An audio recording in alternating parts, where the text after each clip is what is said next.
Barack Obama came onto the scene in 2007, 2008.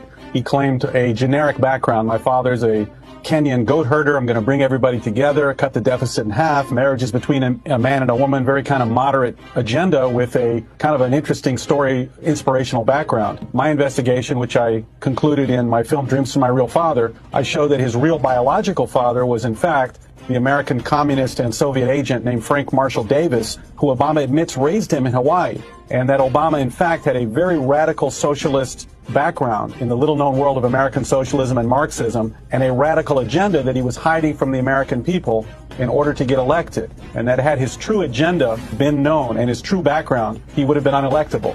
So Obama's legacy is one of lies about his personal background and his agenda that was translated into what I call a fake presidency. Obama's election was a result of an American socialist leftist movement that penetrated our media, entertainment, and journalism. So when he ran for president, he had the support of those that communicate with the American people. Obama's mentor, Bill Ayers, and the Marxist terrorist groups told people what they really thought. They said, we want to destroy America, we want to replace the Constitution with the Communist Manifesto, and they blew up government buildings and murdered policemen to create a revolution. They came out of jail and out of the underground in the early 80s, and they taught radicals like Obama. They said, look, when you talk to people, don't tell them the truth. Do not reveal your true agenda, because you'll end up in jail like we did. Tell people you just want to help families. You want to help raise their income. You want to give them free health care. And then once you get elected, you can throw the voters under the bus and pursue the radical agenda that no one voted for. So Obama's legacy is one of lies about who he is, what he would do, and even what he did in office is the total fabrication.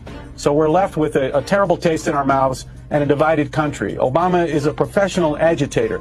He was never interested in being president. He was interested in using the presidency to divide the country along racial and economic lines. I've done an interview online with Malik Obama, Obama's alleged half-brother from Kenya, who now agrees with me that he thinks Frank is the likely father. I talked to Obama's best friend, who's in Corcoran State Prison, who told me the story of how Obama found out that Frank Marshall Davis was the real father and how much time he really spent with him. And look, 4 years ago, when Dreams from My Real Father came out, people were shocked. They'd say, well, it can't be that Obama lied about his background and his agenda. If this was true, CNN would have covered this. 4 years later, people are much more receptive. They're like, you know what? It's very possible CNN covered this up, and it's more than likely that Obama lied about everything.